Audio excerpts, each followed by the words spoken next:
Donc avec Thomas, on est de la société Attico Conseil. Il y a une présentation plus fine dans le poster de la société, mais ce qu'il faut retenir, c'est qu'on a un petit cabinet de conseil dédié aux bailleurs sociaux ou aux acteurs du logement social, donc dans une petite niche. Qu'on est un cabinet à taille humaine et que donc moi j'y suis depuis sa création il y a 14 ans et donc du coup j'ai eu le temps, dans cette petite équipe et dans ce petit secteur, de tester un certain nombre de choses et du coup, 14 ans après, de pouvoir commencer à me dire que c'est assez intéressant pour être raconté. Et qu'est-ce qui fait que tu es là aujourd'hui? Moi, bah, c'est pour répondre avec plaisir à la demande de Pascal. Parfait. Donc Thomas, moi je suis consultant chez Atico depuis 4 ans. Euh, et je m'occupe même champ de mission que Pierre-Louis. Et après, pourquoi je suis là aujourd'hui? J'ai participé avec Pierre-Louis à préparer l'événement. J'étais présent à l'événement à Grenoble et parce que aussi je suis arrivé dans le cabinet à un moment où il y a beaucoup de choses qui ont commencé à un peu à émerger, à se structurer dans la manière dont on fonctionnait au quotidien, dans les rituels, dans l'organisation plutôt interne. Et donc, pu vivre, pas le démarrage parce que ça avait commencé avant, mais d'un peu de l'intérieur, quand même une grosse accélération de la modification de notre fonctionnement sur des choses plus, justement pour être un peu plus dans l'énergie collective, dans l'initiative, enfin, tout ce que Pierre-Louis va présenter après. Et donc, pour ça aussi que j'ai pu faire ce highlight Pierre-Louis, et puis parce que c'était bien, je pense que Pierre-Louis, c'était bien qu'on soit deux et qu'il soit pas seul DG porteur de la parole. Ça donnait aussi une autre vision d'avoir un consultant qui l'avait vécu de l'intérieur. Mm. Vous êtes une équipe de combien chez Atico? 31. 31. Ah ouais, c'est pas mal. Et sur plusieurs sites. Non, Ah, tous à Lyon. voilà, je suis chez moi, mais bon. Donc pour dire qui est Attico, donc c'est une société qui a été créée en 2010, donc qui rentre dans sa 14e année. On a une trentaine de collaborateurs maintenant. On a un chiffre d'affaires qui maintenant doit être à 2,6 ou 7 millions d'euros. Euh, euh, et là où c'est intéressant, c'est que on a été créé donc en 2010 par deux entrepreneurs qui ont quitté un autre cabinet de conseil et qui ont voulu faire les choses à leur sauce, donc une entreprise entrepreneuriale. Et puis ça a duré 6 ou 7 ans. Et puis depuis 2017-18, on fait partie maintenant d'un groupe qui s'appelle le groupe 7, euh, qu'on a rejoint et avec qui on apprend à travailler en synergie tout en préservant notre indépendance, notre marque, notre mode de faire en bonne intelligence. Et donc, c'est aussi intéressant de voir comment est-ce que finalement, ça n'est pas réservé qu'aux petites boîtes entrepreneuriales, mais ça marche aussi dans des contextes un peu plus grands. Euh, c'est pas les mêmes enjeux, c'est pas les mêmes modes d'organisation, etc. Mais ça continue à fonctionner. On continue, nous, à grandir, à se faire plaisir, à tester des choses, tout en étant dans un grand groupe. Le groupe 7, c'est une entreprise publique de conseil aux acteurs des territoires, sur des sujets de développement économique, de transition environnementale, d'aménagement du territoire, de politique de l'habitat, etc. Enfin voilà, c'est un peu une boîte de conseil qui est là pour mettre en place sur le terrain les grandes politiques publiques. Et donc nous, on se sent aussi très bien dans ce groupe-là parce que ça fait partie de notre ADN, hein, en tant que consultant auprès des bailleurs sociaux, on est aussi consultant auprès d'acteurs publics dont la finalité n'est pas que l'équilibre économique, l'efficience, etc. Il y a aussi un sujet de loger, tout simplement les demandeurs de logements sociaux, de faire vivre les territoires, etc. Bon, les bailleurs sociaux sur votre territoire, vous devez les connaître, hein, c'est Grenoble Habitat, Actis, SDH, un peu avant Al- Grenoble. Alpizer Habitat, oui, c'est ça. Ouais. Alpizer Habitat aussi. SDH, c'est Société Dauphinoise, ça doit être Mm, à Voiron. mm, Euh, voilà, chez nous, enfin chez moi, c'est l'Opac de la Savoie, parce que je suis à mm, Chambéry, vous les connaissez, ces mm, Mm. acteurs. mm. Euh, euh, voilà. pour la présentation. Ce qui est important aussi juste de se dire, c'est qu'on a 2 activités. On ne fait pas que du conseil. Sur la trentaine de collaborateurs, on a 3 fonctions support, on a une petite vingtaine de consultants et on a une activité de gestion de dispositifs auprès des demandeurs de logement social. Et ça nous occupe 8 personnes quand même qui sont là pour aider au quotidien les collectivités, les mairies, les bailleurs qui s'occupent de saisir, d'instruire et d'être en relation avec les demandeurs de logements sociaux, qui saisissent des demandes, qui ont des questions sur où est-ce que ça en est. Et donc, on est là en appui de tous ces gens-là. Et donc là, c'est une mission très, très opérationnelle, très technique aussi, auprès de ces acteurs-là. Et on en a 2 qui sont là pour animer un autre dispositif qui est en Île-de-France qui s'appelle la bourse d'échange, qui permet à des demandeurs qui habitent le parc social de se matcher sur Internet, un peu comme on se matche sur Tinder, pour ensuite échanger leur logement, parce que par exemple, il y en a un qui est dans un logement trop petit et l'autre qui est dans un logement trop grand. Et ils vont pouvoir se retrouver directement et échanger leur logement.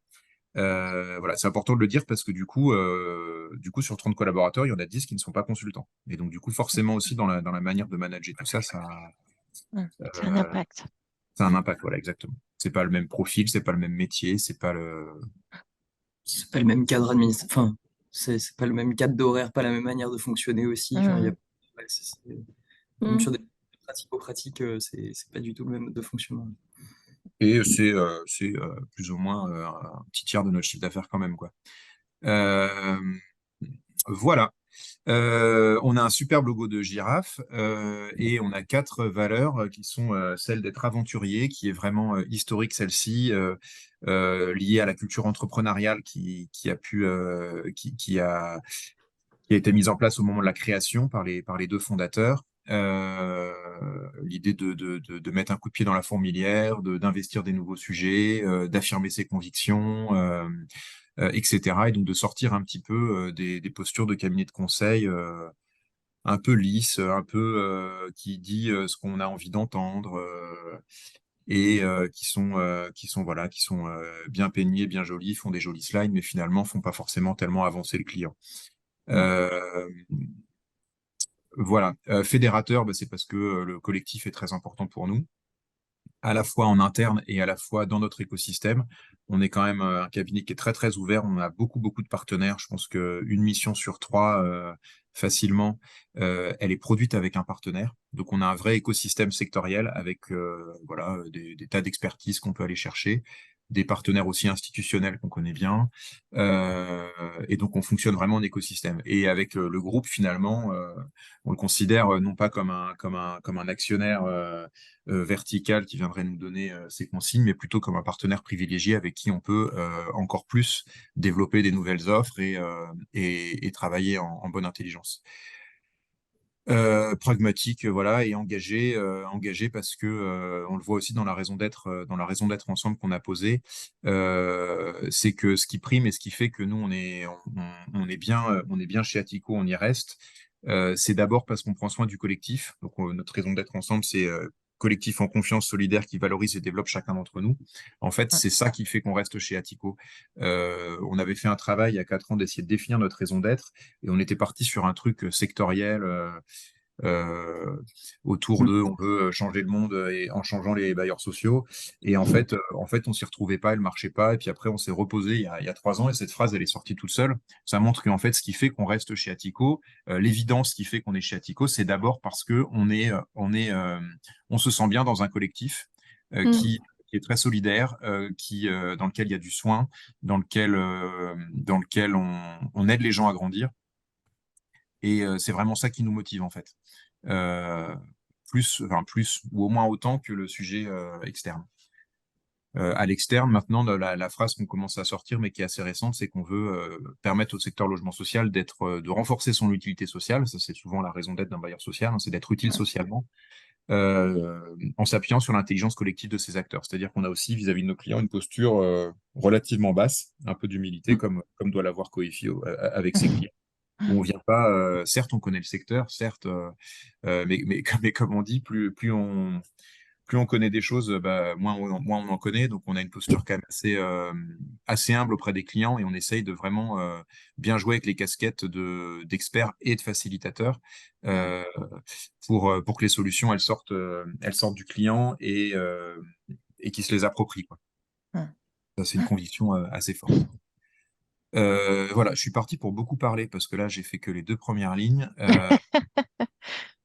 Mais on va y arriver. Il y a des On va choses y que aller. j'ai déjà un peu dites. Donc en fait, là, Mm. dans ce poster, on est sur l'histoire. Donc comme je disais, l'histoire, elle est quand même en 2 voire 3 temps. Il y a un premier temps qui est 2010-2016, qui est vraiment l'aventure entrepreneuriale en elle-même, où ça a été créé par 2 consultants issus de gros cabinets, Deloitte, Wavestone, ce genre de choses, en se disant, j'en ai marre d'être chez Deloitte parce que dedans, on n'est pas libre de faire ce qu'on veut, il n'y a pas de transparence, c'est une culture de gros cabinets qui est marche ou crève, ou tu montes ou tu sors, comme on dit souvent, si vous Mm. voyez l'image. Et Ouais, voilà, ouais. ils se retrouvaient pas complètement là-dedans. Et donc, ils l'ont créé vraiment en voulant améliorer ce modèle-là. Et ça, c'est quelque chose qui est vraiment, qui est toujours là et qui est resté. Et donc, ils ont tout de suite mis des valeurs, enfin, des valeurs ou des intentions d'entrepreneuriat très fortes. C'est-à-dire que tout le monde, ou on pourrait dire d'intrapreneuriat, c'est-à-dire que vraiment, on a créé des nouvelles offres, on a osé aller sur des nouveaux sujets. Par exemple, si on est gestionnaire SNE, à la base, c'est parce qu'on a vu un cahier des charges passer. On s'est pas dit, bah non, c'est pas pour nous de faire de la hotline. On a fait de la hotline et au début, c'était les consultants qui le faisaient. Après, c'était une assistante qui le faisait. Et après, ça s'est structuré parce que ça a grossi. Mais à la base, Mm. ça part d'une micro-graine. On s'est dit, allez, on y va, on n'a pas peur. Et on est toujours aujourd'hui dans cette philosophie-là. Méritocratie, c'est-à-dire que ça va avec le valorise chacun d'entre nous. Donc c'est important que chacun soit récompensé justement par rapport à ses efforts et que ce soit pas lié à son grade, à son histoire, à sa position sociale dans l'entreprise, quoi.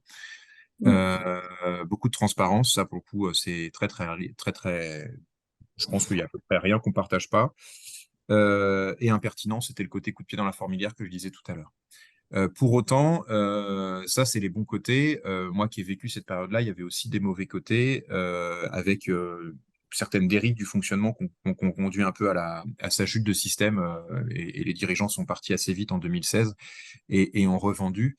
Ça vient du fait qu'en fait, cette culture entrepreneuriale, elle allait avec beaucoup de verticalité, beaucoup de micromanagement, beaucoup de contrôle, euh, peu de considération pour le bien-être des collaborateurs et un pilotage très centré sur le résultat. Avec souvent quand on est entrepreneur en fait, hein, c'est que c'est ses sous et donc du coup on a tendance à les compter vraiment beaucoup, euh, et à dire parce que c'est un beau projet, on compte pas ses heures. Mm. Ouais. Voilà, la phrase qui pourrait revenir souvent, c'est si t'es motivé, Ouais. tu trouveras le temps. Qui est une phrase avec laquelle je suis pas complètement en désaccord, mais quand elle est érigée un peu en système, elle pose problème. C'est-à-dire qu'on n'a pas le droit de pas avoir le temps, quoi. Mm. Mm. Et donc ça, ben voilà, ça a fait que à un moment ça a explosé, c'est-à-dire que le modèle, une fois qu'on a passé les 15 collaborateurs, il a un peu craqué. Parce que le micromanagement, ça marche plus, même quand on se lève à 3 heures du matin, quand on est plus que 15 collaborateurs. Et il y avait quand même un turnover bien plus important qu'on a aujourd'hui à cette époque-là, parce qu'il y avait quand même, pour certains, des vraies souffrances, quoi. Mm. Voilà. Moi, j'ai pas de, comment dire, je suis très apaisé avec ce système-là. Je le critique pas. Je l'ai vécu et moi, je l'ai plutôt bien vécu, hein. Mais Mm. j'en ai perçu les dérives et Les limites. Ouais. pour autant, ça a amené des vrais beaux points d'appui sur lesquels, moi, je me suis appuyé aussi derrière, hein. C'est la culture que j'évoquais avant. Ce qui fait que quand la boîte a été donc du coup vendue à la 7, moi, j'ai quand même, je suis arrivé à la direction, d'abord en binôme avec Fanny qui était DG et moi DGA, et puis ensuite tout seul. Euh, C'était quand même une volonté de faire évoluer ce fonctionnement parce que j'en avais quand même vécu pas mal les limites. Et donc je me suis aussi un peu inscrit pas en opposition, mais en en retournement de modèle pour aller gommer les imperfections que j'avais pu vivre au quotidien. Et donc j'ai vraiment eu, là c'est ce que je vais là, besoin de me construire un peu en opposition. Ça, c'est un élément important qui a fait qu'on a fait tout ce qu'on a fait là dans la période 2007-2021. Et ça, je suis capable de le dire, en vrai, tout ça, je suis capable de le dire après coup, hein. Maintenant, on est en 2022. Ouais. On en a pas mal discuté avec Thomas en préparant ce support. Et c'est aussi cette discussion et ce recul en discutant avec lui qui a fait prendre conscience que il y avait ça en ressort plus ou moins inconscient qui a fait que euh, tout ça a pu se faire et que j'ai pas lâché le truc. Le premier, c'est voilà, quand même un rejet des dérives du fonctionnement actuel, du fonctionnement des deux fondateurs. Il y a aussi le fait qu'à chaque fois, il y a eu des départs, et quand il y a eu des départs, ils ont été très douloureux, c'est-à-dire que un premier associé qui est parti au bout de 3 ans en claquant la porte du jour au lendemain sans dire au revoir. Ensuite, les deux fondateurs, ils sont partis. Il y en a un, il a fait un burn-out, donc il est parti un peu du jour au lendemain. Et ensuite, pas très longtemps après avoir pris la succession avec Fanny, elle est décédée accidentellement euh, il y a 5 ans là maintenant, et pour pas faire plus brutal. Et du coup, ça a toujours été des départs douloureux. Et donc moi, j'ai pris conscience qu'après, en fait, j'ai voulu rester dans cette entreprise pour que le jour où je m'en vais, ce soit pas violent et douloureux pour les autres. Et donc, alors je suis toujours pas parti, mais en tout cas, c'était un facteur assez effectivement vraiment important de me dire qu'il faut que je me rende le plus dispensable possible. Donc à l'opposé du micromanagement et à l'opposé d'autres modèles. Euh, voilà. Ensuite, il y a deux autres raisons qui font qu'on est allé vraiment dans ces valeurs que j'évoquais tout à l'heure. C'est le fait qu'on est dans un positionnement monosectoriel. Donc on est forcément notre business, il dépend de 500 clients, quoi. Il y a 500 bailleurs sociaux en France. Et donc, on a un vrai besoin d'être très à l'écoute des évolutions du secteur, qui évolue beaucoup, hein. C'est un secteur qui est très réglementé, c'est un secteur qui fait face à beaucoup d'enjeux, et donc il évolue beaucoup. Ces problématiques évoluent beaucoup. Et donc, on a besoin d'être à l'écoute et d'être réactif pour avoir toujours un coup d'avance et l'offre qui va bien au moment où ça sort. Et donc, pour ça, forcément, il faut que tout le monde soit dans un esprit intrapreneurial. D'être capable d'écouter et de s'autoriser, de jamais s'autocensurer à proposer une nouvelle offre, à faire évoluer une expertise, etc. Parce qu'autrement, on va vite se retrouver périmé, quoi. Et ça, c'est pas un DG ou 3 DGA qui peuvent, dans leur tour d'ivoire, dire là maintenant, il faut qu'on aille sur cette offre-là. Voilà. Et la dernière raison, c'est mon profil personnel qui est un profil qui fuit un peu le conflit, qui recherche le consensus et qui est très aventurier. Ça, c'est le côté montagnard. Et donc, du coup, je me pose vraiment dans un positionnement de motiver les gens en leur mettant des beaux challenges et en cherchant le consensus plutôt qu'en imposant les choses. Pierre-Louis, Bavard, hein. ce pourquoi faire évoluer, est-ce qu'il était partagé? Est-ce que tu sentais qu'il était partagé par les autres personnes du cabinet ou est-ce que tu étais un peu le seul à penser ça? En tout cas, les deux premiers, les trois premiers. Euh, Non, alors sur le premier point, il était largement partagé parce que ceux qui ont connu le précédent, ils ont connu aussi les excès, hein, et donc que c'était assez naturel finalement que on relâche un peu la soupape. Mm. Pour donner des exemples, mais vraiment bêtes et méchants, c'est que avant, fallait payer son café, donc à chaque fois on mettait un petit, quand on prenait un café, on Mm. croit, et c'était déduit de la paye. Oh purée. Oh, purée. Naturellement, moi j'ai dit on Ah arrête ça. ouais. Euh, ouais, c'est ça le micromanagement et le je compte mes sous pour maximiser le résultat. Oh Mm. là là. Un Ouais, exemple, d'accord. c'est un exemple parlant. Mais Mm. enfin, je les comprends, ces gens-là, je les critique pas, hein, ils ont fait vraiment plein de belles choses. Mais ils Mm. étaient dans ce prisme d'auto-entrepreneuriat. Voilà, ils étaient en mode c'est mes sous, c'est mes boîtes, Mm. et donc je ne veux pas gaspiller. Ce qui est aussi très sain comme culture, hein. Mm. Non, non, Euh, non, il n'y a pas de critique, ouais. C'est sûr. mais voilà, du coup, il y a plein de choses qui se sont libérées de manière naturelle. Autre exemple, je sais pas, le plan de formation, euh, il était utilisé pour, Le enfin, le petit budget site de web. formation, il était utilisé pour refondre le site web. C'est-à-dire qu'en gros, ils avaient un copain qui faisait les sites web et donc il faisait une convention de formation avec lui et en fait, il faisait le site web. Ce qui fait qu'il n'y avait pas de plan de formation. Donc, bah, moi, j'ai mis en place un plan de formation pour utiliser. D'accord. Je crois qu'on avait, c'est ce genre de choses qui voilà, Mm. au moins au début, ça s'est quand même assez imposé. Mhm. D'accord. Et après, il y en a d'autres que c'est plutôt moi qui ai amené, effectivement,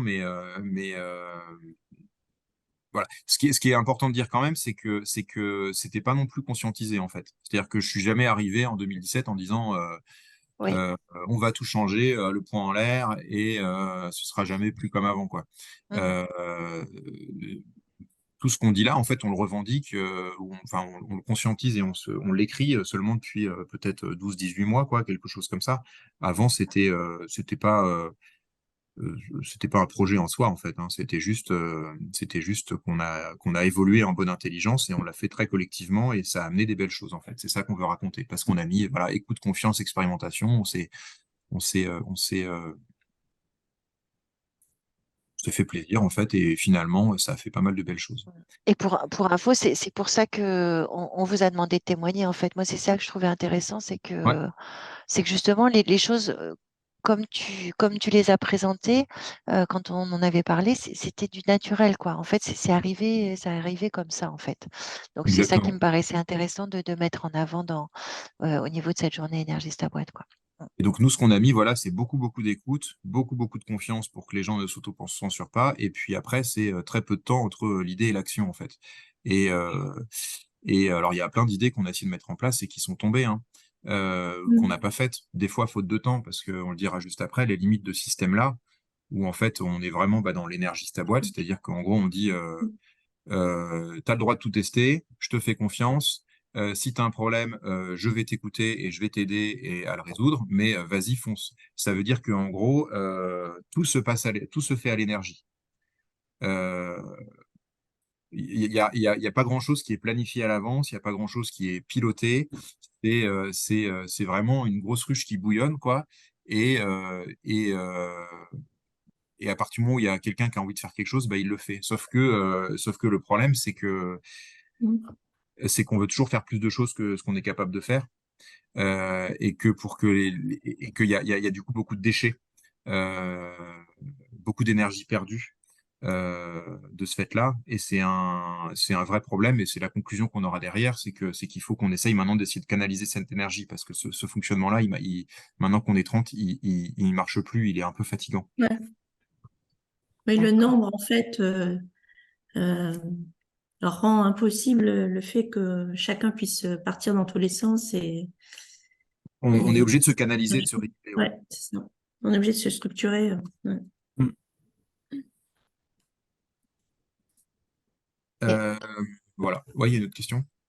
Non, non, c'est bon, c'est bon. Donc, ce qu'on a pu faire Thomas, tu veux réagir avant que je fasse ça, là?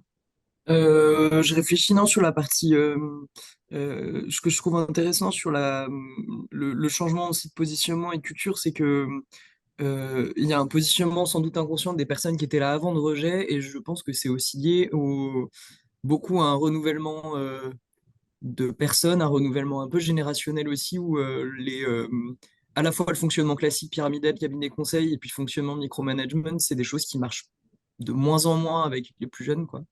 Euh, je trouve que ça s'accentue de plus en plus entre je suis pas bien vieux et entre des gens qui ont 4-5 ans de moins que moi et qui viennent d'arriver. Et moi, il y a déjà même un écart d'attente et de tolérance sur ces choses-là qui se voit de plus en plus. Et donc, je pense aussi que ça s'est fait naturellement parce que à partir du moment où la valeur numéro un, c'était l'écoute, et puis on essaye de prendre en considération les attentes des personnes.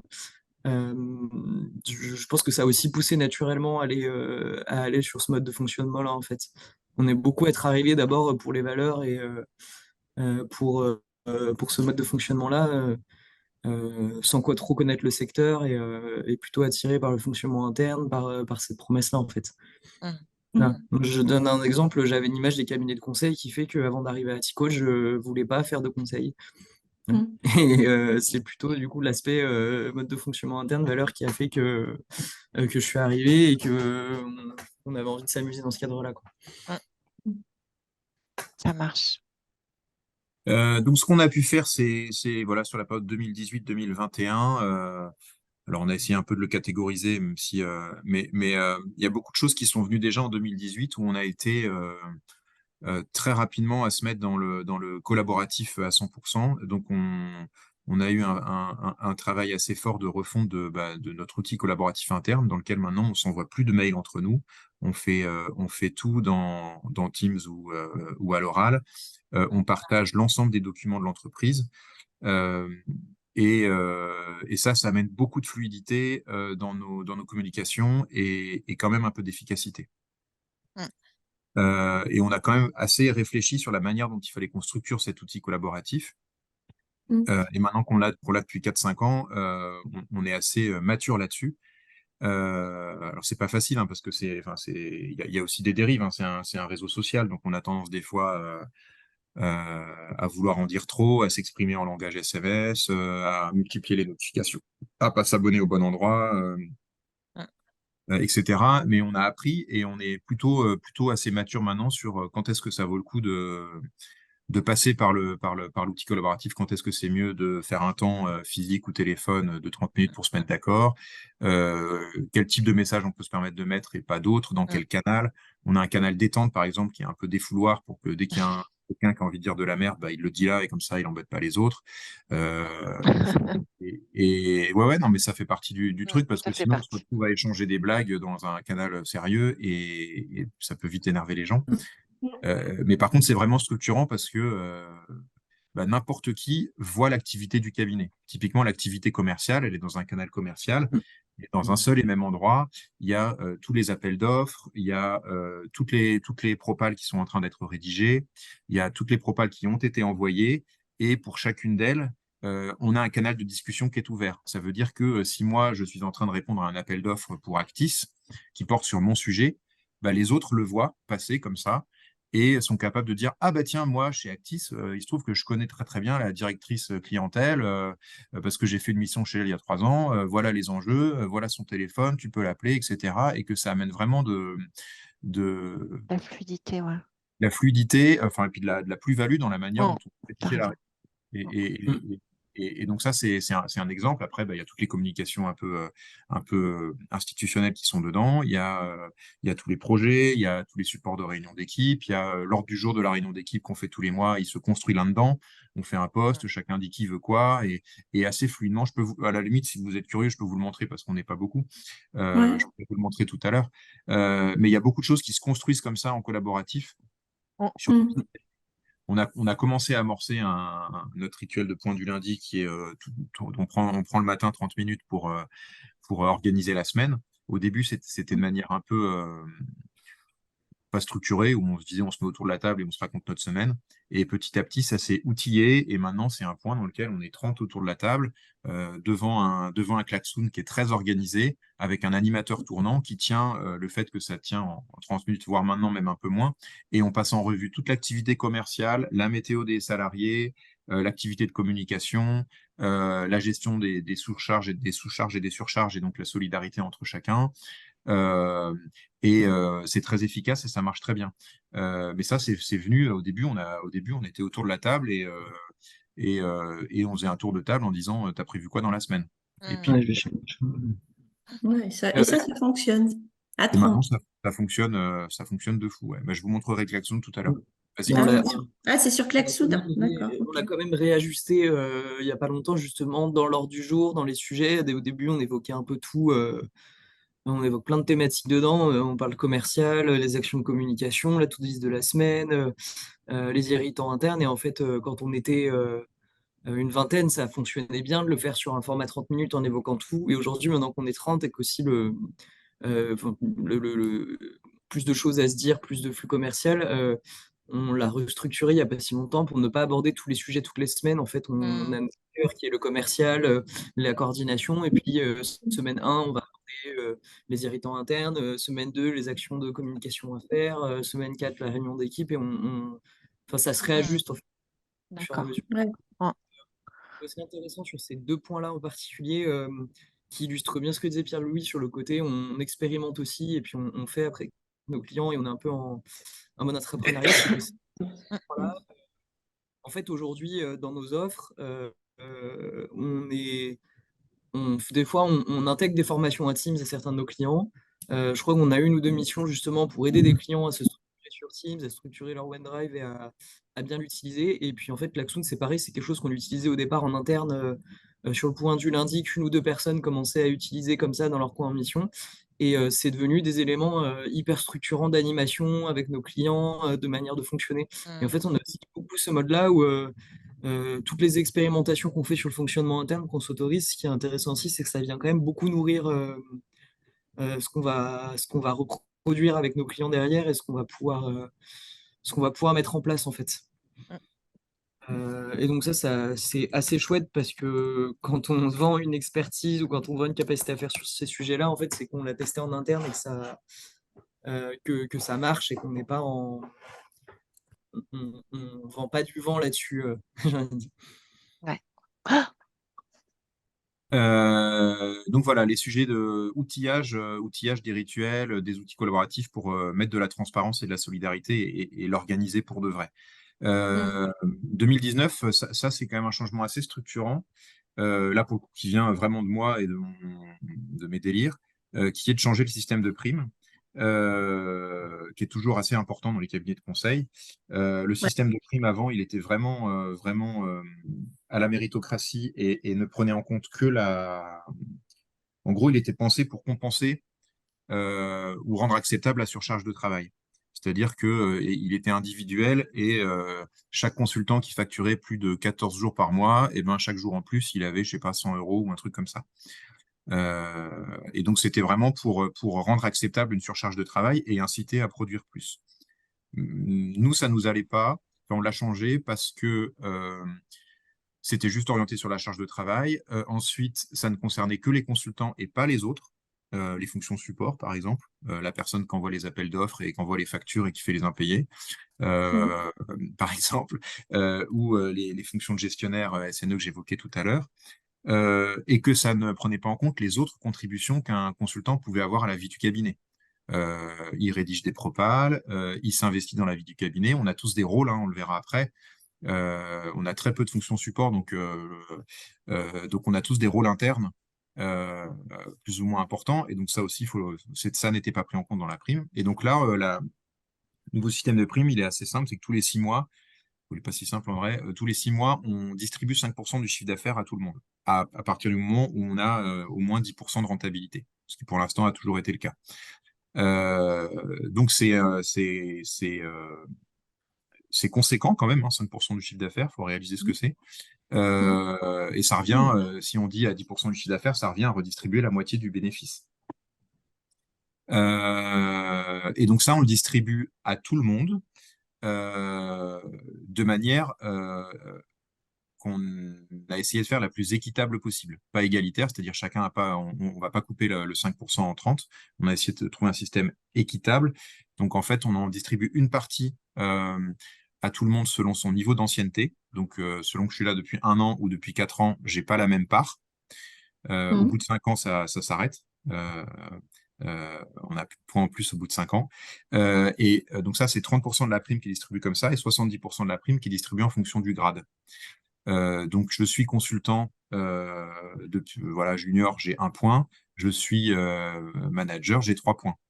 Et donc j'ai théoriquement 3 fois plus de primes que le junior. Donc c'est en fonction du grade, y compris pour les fonctions support. Ça, par exemple, pour donner un exemple très récent, c'est que jusqu'à la semaine dernière, il y avait un seul grade possible pour les fonctions support, qui était à 1,5 points, donc à peu près la moitié des points possibles. Et là, on est en train, justement, ce système-là, le fait de le faire évoluer, ça nous a amené à finalement mettre 2 grades dans les fonctions support. Donc, on a la responsable administrative confirmée et la responsable administrative senior. Pareil chez les gestionnaires. Pourquoi? Parce qu'on a besoin de leur offrir un parcours de carrière aussi ou une évolution. Et donc ça, c'est quelque chose qu'on est en train d'ajouter. Juste pour dire que le système, il continue à évoluer et à vivre. Voilà, donc ça permet de calculer le montant théorique de primes que l'on distribue à chacun, et ensuite on fait un entretien d'évaluation qui permet de définir une note. Pour l'instant, On en reste là. Enfin, on fait une note. Et donc, si j'ai 10 sur 10, eh ben, j'ai 100% de ma prime. Et si j'ai 5 sur 10, j'ai 50% de ma prime. Donc, c'est d'abord une répartition très collective, mais avec à la fin quand même une dimension individuelle qui nous semble importante de maintenir parce que on veut, même si on n'a pas trop chez nous, on veut quand même qu'il n'y ait pas de sentiment de passager clandestin, quoi. C'est-à-dire que celui qui s'investit 2 fois moins qu'un autre, il se retrouve à avoir quasiment le même niveau de prime. Ça nous semblait pas possible d'avoir un système qui pouvait pas quand même un petit peu prendre ça en compte ou inverser cette tendance-là. Ok. Voilà, c'est pour ça que je décris un peu longuement parce que je pense que c'est Non, mais Ouais, c'est c'est très intéressant. intéressant, ouais. un Tout à Ouais. truc fait. assez spécifique. Ensuite, ce qu'on a rajouté, c'est une journée sprint. C'est en gros, chaque mois, on a une journée qui est dédiée à l'interne. Alors, c'est dur à animer parce que il y a toujours des gens qui nous disent, en fait, j'ai des choses plus importantes à faire. Mais c'est une journée par mois dans laquelle tout le monde est au bureau, tout le monde doit être au bureau, sauf exception, et dans lequel on fait avancer les projets internes. On a des sprints, donc on a un portefeuille de projets qu'on priorise ensemble, et c'est comme ça qu'on a déployé pas mal de choses. Euh, Et c'est des projets internes uniquement. c'est des projets Parce que, internes, voilà. absolument, c'est des projets internes. Mhm. Je sais pas, c'est par exemple un dedans qu'on a défini notre nouveau logo. C'était un projet interne, changer de logo. C'est là-dedans qu'on a refait notre site internet. C'est là-dedans qu'on a rédigé un truc qu'a fait Thomas, rédigé le livret d'accueil du consultant, Mm. du collaborateur, et qu'on le met à jour. Mhm. C'est Ouais. là-dedans. Pierre-Louis, juste un point sur le temps. Il Ouais, faudrait terminer ça dans 20 marche. minutes. On garde 10 minutes Ouais, de ça marche. Bon, feedback. Voilà. j'accélère. Et c'est aussi là en 2019 qu'on a formalisé un vrai parcours RH du consultant. Donc des grades, des attendus, une grille de salaire, la manière de faire les évals qui n'était pas formalisée. Donc là, on a des auto-évaluations, une évaluation, un plan de formation. Ça, c'est toute une structure qui n'existait pas avant parce que culture de l'entrepreneuriat. Et donc, on s'y est collé. Il y a un stagiaire qui nous a aidé à faire ça. Et je dirais pas qu'on a un parcours RH digne de ce nom parce qu'on aurait encore beaucoup d'améliorations à faire, mais en tout cas, on a une structure là-dessus qui est importante, notamment sur la grille de salaire. Parce que c'est toujours des choses qui sont difficiles à garder cohérent. En 2020, il y a eu le Covid et du coup, on a eu un gros switch du jour au lendemain où tous nos rituels sont passés en mode dématérialisé. C'est comme ça que le point du lundi est passé sous Klaxoon, par exemple. C'est comme ça que la réunion d'équipe est passée sous Klaxoon. Et c'est comme ça aussi qu'on a appris à utiliser ces outils collaboratifs avec nos clients, chose qu'on ne faisait pas. Avant, on était quand même dans une relation à l'ancienne avec les clients où il y avait une réunion de lancement, on allait sur place et on faisait la réunion de lancement. Donc ça, vous l'avez tous vécu. Mais en fait, nous, du jour au lendemain, sans aucune difficulté, en fait, toute la vie du cabinet est passée en mode 100% Mm. numérique, y compris avec les clients. Et ça s'est fait de manière extrêmement fluide et confortable. Ça nous a nous-mêmes surpris. Et c'est là qu'on s'est dit, en fait, ça montre bien qu'on a vraiment grandi et fait évoluer les choses. Alors après, le Covid, il a fait bouger aussi les clients, etc. Hein. C'est pas que nous, mais en tout cas, ça a été un peu un déclic et prise de conscience sur le fait que notre fonctionnement, il était quand même pas mal. Et puis à partir de Excuse-moi, 2020, pardon? excuse-moi, quand tu dis que tu partages avec tes clients, ça veut dire que, enfin, il y a quand même des données confidentielles. Tu ne peux pas tout partager avec tes clients. Non, non, mais enfin, l'émission, c'est-à-dire qu'en fait, Ok. Par rapport à la mission, quoi. C'est si ça, je te c'est montre un transparent. exemple, là, je suis dans mon Teams, et ici, en ce moment, j'ai une mission avec un client qui s'appelle Batigère, ou une avec On voit pas ton Pramana. Teams, Pierre-Louis. Ah, pardon, vous le voyez pas. Je vous montrerai tout à l'heure. Mais en Ouais. gros, maintenant, 100% de la mission, elle se fait dans un espace collaboratif avec le client. Et typiquement, le support du comité de pilotage que j'aurai la semaine prochaine, c'est un document qui s'écrit à 4 mains avec le client. Ok, Il d'accord. n'y a, y a, y a- y a plus le truc, il faut envoyer le support 3 jours à l'avance, et C'est il le ça. relit, et il t'envoie ses remarques par mail et machin. En fait, on est aussi en co-construction avec le client parce qu'on est dans un espace dans lequel on échange, on chatte, on travaille à 4 mains le support, il ajuste, et ça amène beaucoup de fluidité dans la relation. Ouais. Voilà, Ouais. il y en a toujours quelques-uns qui restent à l'ancienne, mais globalement, il y en a là maintenant une majorité qui sont dans ce mode de fonctionnement-là. Hmm. Et tu as la possibilité d'associer un client qui n'a pas Teams ou il faut lui Oui, demander bien sûr. de Non, prendre non, Teams? s'il n'a pas le titre, ça marche quand même. Ah, ça marche quand même. Super, merci. Le seul problème, c'est qu'il va pas avoir tellement le réflexe de l'ouvrir. D'accord. C'est Dans ça. ces cas-là, on met le Teams pour le partage des documents, comme un Ouais. Google Drive. Par contre, les échanges, on les maintient par mail. D'accord. Ok. Mm. La seule règle Non. qu'on a, c'est qu'on n'a pas le droit de mettre de pièces jointes dans les mails. Ok. Ça marche. Une règle Ah, d'accord. basique. S'il y en a un qui fait ça, on lui met une claque. Et voilà. Ok. 2021, bah, on a commencé à mettre un peu plus des outils un peu plus costauds. On a essayé on a posé un projet d'évolution à 3 ans. Donc, on a posé dans une matrice soleil. C'est là qu'on a écrit notre raison d'être ensemble. C'est là qu'on a écrit nos valeurs. C'est là qu'on a refondu notre logo. C'est là qu'on a commencé à avoir une communication externe un peu plus visible. Euh, C'est quoi une matrice soleil? Ouais, une j'allais poser la question. Bon, une matrice soleil, bah, vous tapez ça sur Internet, mais en gros, D'accord. vous avez un soleil en haut à droite qui est votre cible à 3 ans, et après, vous mettez des rayons et vous essayez de poser un petit peu Ah, vos objectifs ok. et de les temporaliser pour arriver au soleil.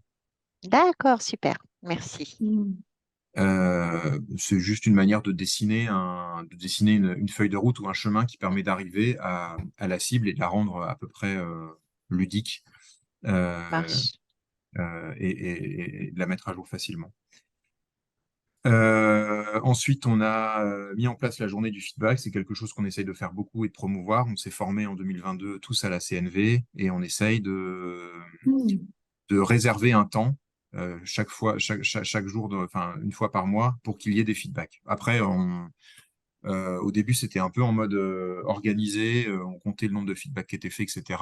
Maintenant, on essaie juste d'inciter et de montrer qu'il y a un espace qui est réservé, mais mais chacun est libre de faire un feedback quand il veut et de manière spontanée et sans que ce soit à l'entreprise de l'organiser.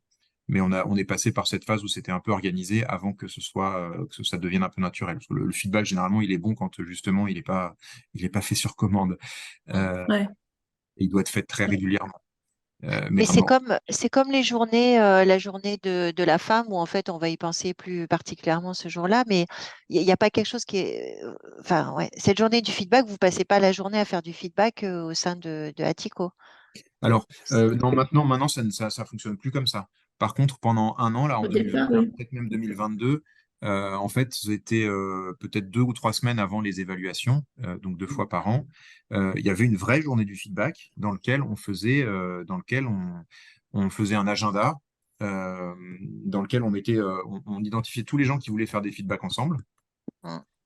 Euh, les gens s'inscrivaient et on l'organisait dans un agenda pour que tous les feedbacks puissent être faits. Et le but, c'était que, en fait, en amont des évaluations, euh, le consultant ait pu avoir un certain nombre de retours Sur sur sa, ça fait sur bien, son ça activité, ouais, fait- tout ça. parce qu'en fait, c'est moi qui faisais les évals et moi, sinon, sans ça, j'arrivais aux évals et je me retrouvais obligé de finalement reformuler une critique que quelqu'un m'avait remontée. Et en fait, c'était complètement débile parce que ça fait téléphone arabe et c'est pire que mieux. Et donc, on s'est Mm. dit, il vaut mieux que ça se passe en direct et que moi, en éval, je me concentre plutôt sur les objectifs, la perspective d'évolution, etc., plutôt que sur la liste des points forts et des points faibles des 6 derniers mois. Je suis pas légitime pour faire ça parce que j'ai pas bossé avec la personne en question. Euh, donc c'était pour ça qu'on l'avait fait comme ça. Et maintenant, petit à petit, on essaye de le rendre justement, de pas l'organiser autant que ça, juste de former les gens et de rappeler que le feedback c'est important et après à chacun de le faire quand bon lui semble. Maintenant, sur la journée interne mensuelle, on a juste un temps dans l'agenda où il y a marqué réservé pour les feedbacks pour rappel. Donc les gens peuvent en faire s'ils ont envie. Parce qu'on s'est aussi rendu compte que le faire tous les ans proche des évaluations, ça avait deux grosses limites. La première, c'est que les consultants qui recevaient des feedbacks un peu négatifs, en fait, associaient ça au fait qu'ils allaient avoir potentiellement une mauvaise évaluation et Mm. ça mettait pas les gens en position de bien recevoir et d'être dans l'échange. Et aussi que on en faisait annuellement et il y a pu avoir quelques cas où en fait le feedback arrivait presque trop tard et où ça avait fait un peu cocotte minute et où ça donnait des choses qui étaient mal reçues ou euh, qui étaient pas amenées avec la CNV ou qui étaient amenées un Mm. peu trop fort parce que la cocotte minute et que ça aurait dû être exprimé plus tôt. Et donc on s'est dit que ça devait être un peu plus régulier, un peu plus sur l'instant, et puis surtout décorréler des évaluations pour justement arrêter d'avoir cette crainte de si mon feedback est négatif, mon éval va être négative, parce que c'était pas du tout corrélé finalement. Ok. Donc voilà quelques exemples. Je pourrais vous montrer tout à l'heure si on a un peu de temps. Et pour finir vite, donc là, depuis 2022, on est dans une autre histoire pour plusieurs raisons. La première, c'est qu'on est 30 et pas 20. Tout ce qu'on a fait avant, là, c'était plutôt autour de 20 personnes. Là, maintenant, on est 30. La deuxième, c'est que on est dans un groupe qui, depuis 2021-22, cherche vraiment à animer les synergies avec nous quand entre 2018 et 2021-22, ils faisaient rien. Ils nous laissaient totalement libres et il y avait rien, il se passait rien en fait, enfin, ou très peu de choses. On était très libre de se développer et là il y a aussi une plus grosse volonté de faire groupe, d'être en synergie, etc. Donc on est dans une autre histoire, on est obligé de se structurer. Typiquement, bah, c'est plus moi qui fais toutes les évaluations. Il y a un an, on a fait un séminaire dans lequel on a passé toute une journée à réfléchir à comment est-ce qu'on voulait s'organiser pour mieux déléguer les questions de management, d'évaluation, de parcours RH, etc. Donc là, ça fait un an qu'on l'a mis en place. On a mis en place des outils de contrôle interne, des outils d'indicateurs de charge et de suivi de la charge de chacun. On a mis en place C'est une intéressant. structuration managériale, un accord collectif, voilà, les trucs de grands, entre guillemets. Euh, et on est vraiment dans une phase de structuration de tout ça pour que les choses soient solides, soient ancrées. Alors forcément, on perd un peu en entrepreneuriat et ça peut rendre un petit peu l'aventure un peu tristoun, mais c'est une nécessité que de passer par là. Voilà, on fait notre mue d'adolescent. Et donc tout le défi, il est de réussir à se structurer au bon endroit et pas partout, uniquement là où c'est nécessaire, et de faire ça en respectant nos valeurs, notre identité, qui, elles, ne bougent pas et sont vraiment importantes. Donc aventurier, entrepreneuriat, impertinence, liberté, confiance en chacun pour se déployer, etc. Mais on se structure aussi parce que, comme je le disais tout à l'heure, on a vraiment un besoin de réguler, canaliser les énergies et on peut pas, c'est ce qu'on met là dans le point négatif, on peut pas ne fonctionner qu'à l'énergie. Parce qu'en fait, on demande trop de choses au consultant. Il finit par avoir 8 missions en parallèle et puis en même temps, il a deux, trois gros projets dans la boîte et en même temps, il doit créer une nouvelle offre et en même temps, il doit répondre à des appels d'offres, etc. Et on a besoin de faire des choix, de savoir prioriser et ne pas prioriser les choses que à l'énergie. Parce que c'est comme ça qu'aujourd'hui, ça se priorisait. C'est si tu as envie, tu le fais. Et puis, bah, on le fait, on se lance, on met de l'énergie. Puis à un moment, on se rend compte que ça prend pas parce que, voilà. Et du coup, on passe à autre chose. Et toute cette énergie-là, elle a été perdue.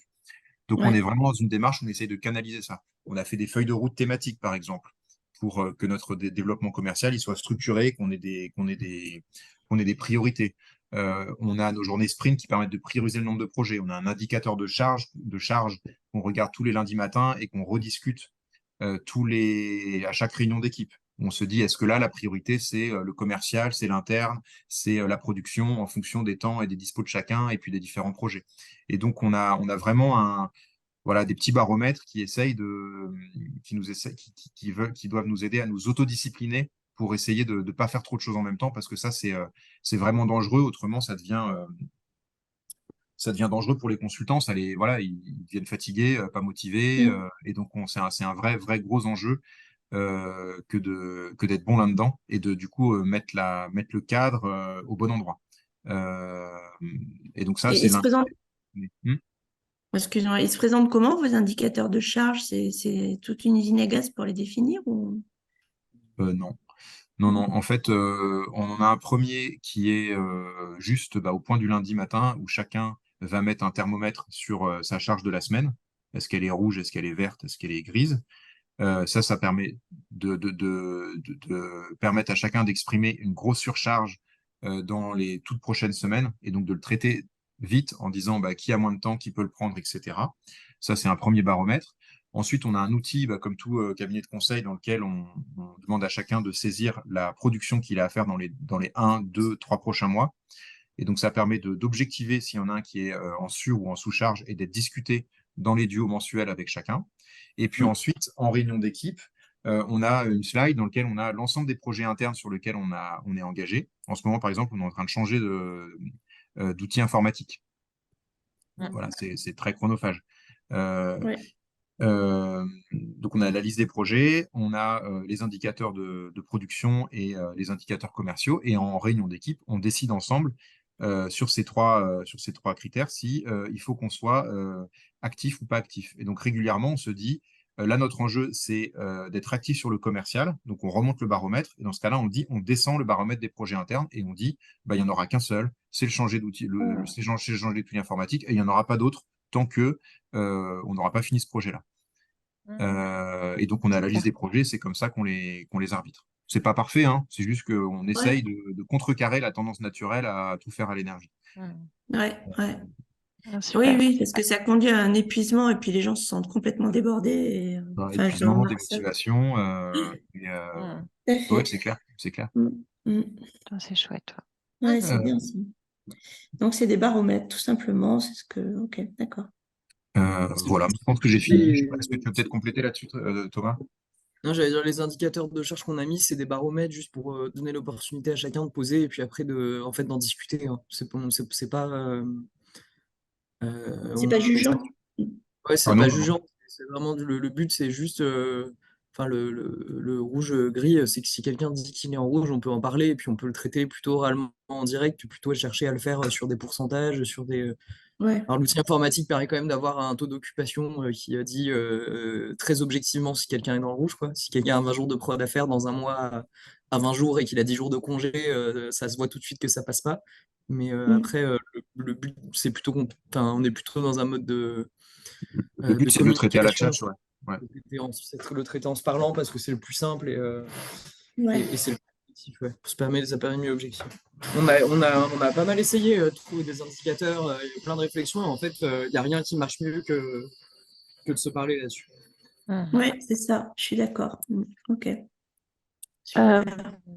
Est-ce que ça serait jouable parce que tu me dis si j'ai un peu de temps de me montrer. Moi, j'aimerais bien voir le klaxoot et éventuellement, est-ce qu'il y a quelque chose que vous pouvez nous montrer sur la gestion de la charge sur enfin, je sais pas, il y a ou alors Ouais, oui, bien c'est sûr. maintenant ou c'est plus tard, je sais pas, mais Si moi, c'est vrai si vous avez des questions, allez-y, sinon je vous partage.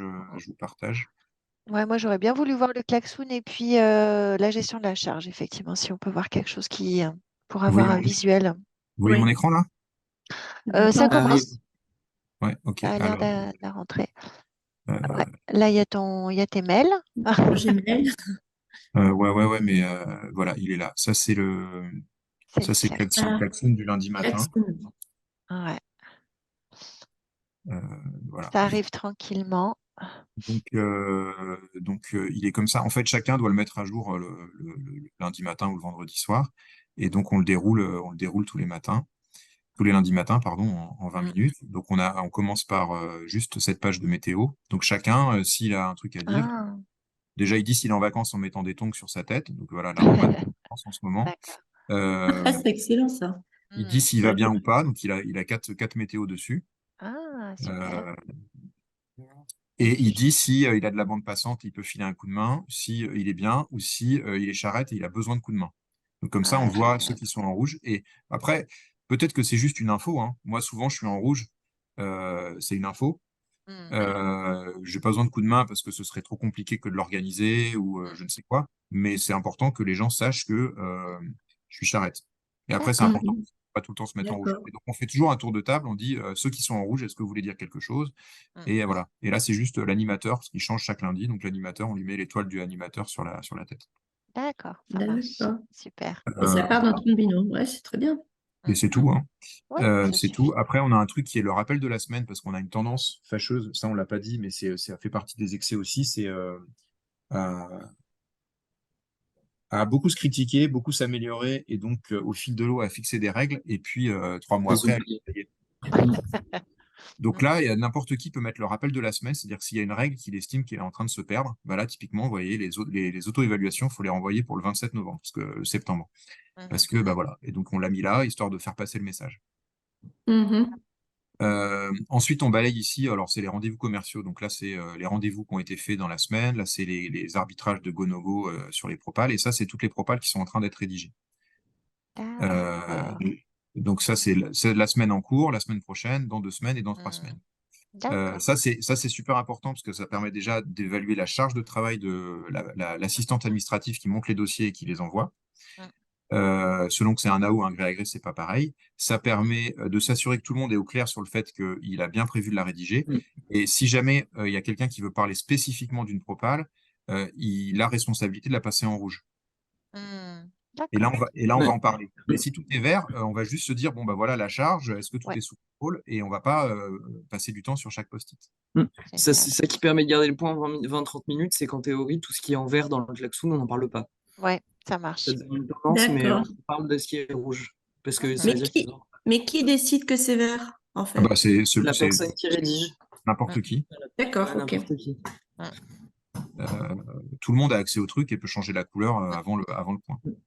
Mm. Et puis là, vous retrouvez les indicateurs qu'on définit en réunion d'équipe tous les mois, qui est notre indicateur de charge sur les go-no-go, donc c'est-à-dire est-ce qu'on essaye de faire plus de go parce qu'on a besoin de rentrer des missions, et les dispos pour engager des projets internes. Donc on se le remet Ah, pour l'avoir sous les yeux tous les lundis matins. Donc là, on sait que ça, c'était le mois d'avant et ça, c'est le mois en cours. On sait que là, aujourd'hui, on est dans un moment où il faut quand même, sur le commercial, aller chercher aller chercher des trucs. Et donc, en interne, on est vraiment sur un truc minimal. le moins possible. Et des fois, ça a été l'inverse. Hein. Faut pas croire qu'on est. Enfin, voilà.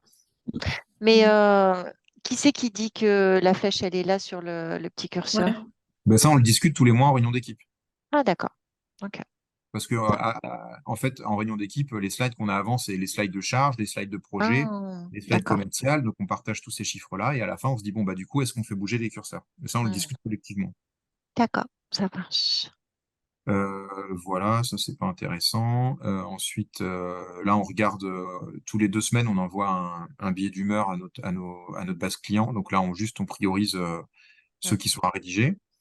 Là, c'est les posts LinkedIn. Là, c'est les événements. Donc, on est au congrès USH la semaine prochaine. D'accord. Voilà. Après, ça, on Bah, s'en c'est fout. Ça, C'est les c'est fameux sujets tournants, c'est ça? ouais, c'est ça. tous les lundis c'est un autre rituel, on n'en a pas parlé tout à l'heure, mais tous les lundis à 13h30, on a un truc qui s'appelle 30 minutes pour tout comprendre, où chacun vient présenter un sujet qui semble important. C'est un peu de la formation continue. Et donc là, on vérifie qu'ils sont tous bien planifiés. Donc ça, c'est ceux qui sont planifiés. Puis ça, c'est la boîte à idées à côté. Donc en ce moment, on en a il y en a un qui nous a formé sur le carbone et un qui nous a formé sur les pathologies du bâtiment il n'y a pas longtemps, par exemple. Et le prochain, ce sera sur une mission qui s'appelle De Fleuve sur la relation client. Et donc, voilà, c'est une manière de. Et ici, pour finir, c'est ici qu'on construit l'ordre du jour de la réunion d'équipe. D'accord. Voilà. Ouais. Voilà. Et en fait, on a des sujets qui tournent. Vous voyez, là c'est semaine 1, semaine 2, semaine 3 dans le mois. Et donc, ces sujets-là, on va les discuter que la semaine 1. Ces sujets-là, que la semaine 2. Là, on était à la semaine 4. Donc, on discute seulement de ce sujet-là. D'accord. Ça, c'est un ordre du jour tournant. Ah, c'est chouette, ouais, ce que tu disais, Thomas, ouais, tout à l'heure. Mm. C'est cool. Ok. Et votre réunion, Voilà. d'équipe, elle est mensuelle, c'est ça? Ouais, c'est ça. Ouais. Et ça, ce point-là, Ouais, il la va être. réunion d'équipe, oui, elle est mensuelle. Mhm. D'accord. Et la réunion Et- d'équipe, c'est on partage les chiffres, on fait les points d'actualité sur les projets en cours, on va tous au resto ensemble le midi, et une fois sur deux l'après-midi, on a Codev. On a un consultant qui vient, un consultant externe qui anime une séance de Codev. Il y a 2 groupes de Codev, un groupe de consultants, un groupe de managers. Et donc, une fois sur deux, on fait du Codev. Et ça, c'est super. Parce que ça permet C'est génial. de purger un peu des sujets compliqués. Et enfin, moi, non, manager, on fait ça depuis 1 an. Les consultants, ils font ça peut-être depuis Mm. 4 ans. Et personne n'a envie d'arrêter, quoi, hein, il me semble. C'est génial. Excuse-moi, j'ai eu une absence. La durée de la réunion mensuelle, elle est de combien? C'est la matinée. C'est la matinée. D'accord. Ok. C'est 2-3 heures. Ouais, ouais. Pascal, est-ce que tu as une dernière question? Parce que là, on arrive au bout. Bah, c'est super intéressant, ça donne très envie. Voilà. Moi, j'essayais d'imaginer justement un outil de management visuel, Hmm. un peu de cette mouture. Donc, ça m'a vraiment clarifié un peu les idées, c'est super. Ça donne envie de venir bosser chez vous d'ailleurs. Bah, Mais ouais, ouais. non, c'est vraiment. Et Euh, vous voyez dans le Teams, par exemple, là, je suis dans le canal Rayon d'équipe. Et donc là, Nicolas, c'est lui qui est en charge. Il a posté l'ordre du jour, il a tagué tout le monde. Et chacun commente en disant, est-ce que tu peux rajouter ci, est-ce que tu peux rajouter ça, tac, tac, Hmm. tac. Et l'ordre du jour, il s'ajuste comme ça. Ouais, J'ai trouvé, je me dis qu'il faudrait qu'on fasse une rencontre rien que là-dessus pour avoir euh, là, il y a un ouais, post sur vos la idées. préparation des fiches d'évaluation. Là, pour il y a, construire les outils collaboratifs, ça serait une bonne Ah ouais, idée, ça ça serait top. change. Ça serait voilà, top. Mm. Je note. Pour pas ça vous marche. mettre en retard, bah, je crois qu'il faut Super. que Pascal et moi, je crois ça serait bien de vous faire un petit retour de Bah, qu'est-ce qu'on retient, qu'est-ce qu'on a vous trouvé voulez, ouais. super. Pascal, est-ce que tu es capable de... Est-ce qu'on prend 5 secondes pour organiser nos idées, pour faire une prise de parole efficace ou Pascal, tu es capable d'y aller et de tenir 1 à 2 minutes maximum? Moi, ouais, je pense que c'est pas, ça sera peut-être pas super structuré, mais en tout cas, c'est ce que je disais. Moi, ce qui me touche beaucoup, c'est la mise en place en fait de ces outils collaboratifs et le fait de voir que ça fonctionne et que ça marche même bien. Mais ça implique aussi que tout le monde s'y mette et que ce soit pas que certains qui fassent ça dans leur coin et qui formalisent pour les autres. C'est vraiment du collectif. C'est ça que j'ai un peu du mal à faire passer comme message chez moi. Mais enfin voilà, c'est ce qui m'a beaucoup plu aussi, ce que j'ai trouvé pour moi en tout cas très intéressant, c'est de voir l'évolution de tout ça et de voir comment il y a eu différentes étapes de mise en place de certains outils par rapport à la taille du groupe, par rapport à votre évolution, le changement de direction de groupe, etc. Et je trouve que c'est très dynamique en fait. Et c'est ça que je trouve aussi super, c'est que il y a rien de figé, mais parce que c'est collectif et parce qu'on part tous aussi d'une base volontairement et de façon conscientisée, collaborative, ça peut fonctionner quoi. Mais voilà, juste la petite remarque aussi qu'avait faite Thomas tout à l'heure par rapport aux personnes en fait qui sont là depuis longtemps ou qui peuvent être en décalage parfois avec la façon de fonctionner des plus jeunes qui arrivent et qui amènent un peu des choses très très dynamiques et plus enfin qui s'adaptent plus du tout au micromanagement ou à la structuration imposée comme ça. Ouais, j'ai beaucoup apprécié cette Ils peuvent amener des présentation. trucs aussi moins dynamiques, les plus jeunes, hein. Tout à fait. C'est Tout à clair. fait. Faut s'en méfier, hein. Ouais, ouais, C'est bon pour toi, Pascal, en termes de ouais, retour? c'est bon pour moi. Ouais. Merci Merci beaucoup. beaucoup. Merci beaucoup. Merci. Euh, Moi, ce que j'ai envie de vous dire, bah, j'ai appris beaucoup plus de choses que la dernière fois, mais je crois qu'on avait eu plus de temps. Et puis, donc, vraiment un grand merci parce que voilà, j'ai appris beaucoup plus de choses. Moi, j'ai vu beaucoup de similitudes par rapport à nos jobs respectifs. Et moi, c'est vrai que cette notion de utiliser notre pratique interne pour pouvoir enrichir la pratique et les relations et la collaboration qu'on a avec nos clients, j'ai trouvé ça, enfin, je me retrouve complètement. Vous avez beaucoup d'avance en fait dans l'organisation et puis enfin, c'est vrai que quelque part, bah, nous on est 6, vous êtes 30, donc ça montre la voie, donc un grand merci. Euh, Moi j'adorerais, on en a parlé avec Pierre-Louis, effectivement, d'avoir de pouvoir avoir des temps d'échange sur, voilà, enfin moi c'est sur cette notion de prime, j'ai trouvé ça génial, sur la notion de gestion du temps, gestion de la charge et de priorisation. Enfin voilà, vous êtes vraiment, vous pouvez, enfin, moi j'adorerais avoir des temps spécifiques sur ces différents trucs parce que je pense que ça apporterait beaucoup. Donc, voir comment on peut faire ce genre de choses.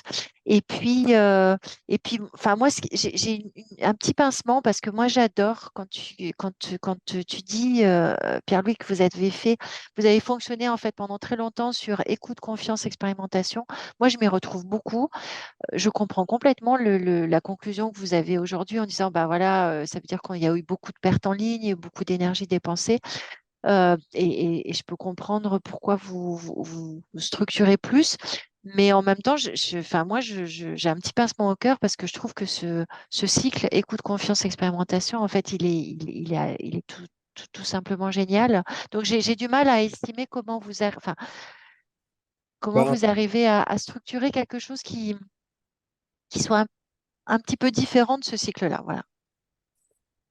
ouais, en fait, on est en train de tester. Hein, c'est pas parfait encore, et peut-être que dans un an, on aura décidé de couper la boîte en deux euh, Mm, pour qu'on retrouve une taille qui permet vraiment de faire ce cycle écoute confiance expérimentation. mm. Couper la boîte en D'accord. deux, autonomiser des équipes, hein, c'est souvent ce qu'on Oui, voit dans en fait, c'est ça. c'est que D'accord.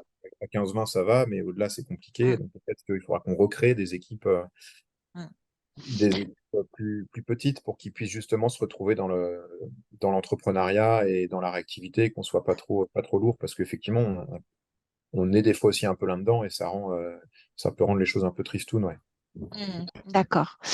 Eh ben, en tout cas, enfin, voilà, il est 31. L'engagement, c'était d'aller jusque-là. Écoutez, moi, j'ai adoré. Je vous remercie Mm. énormément.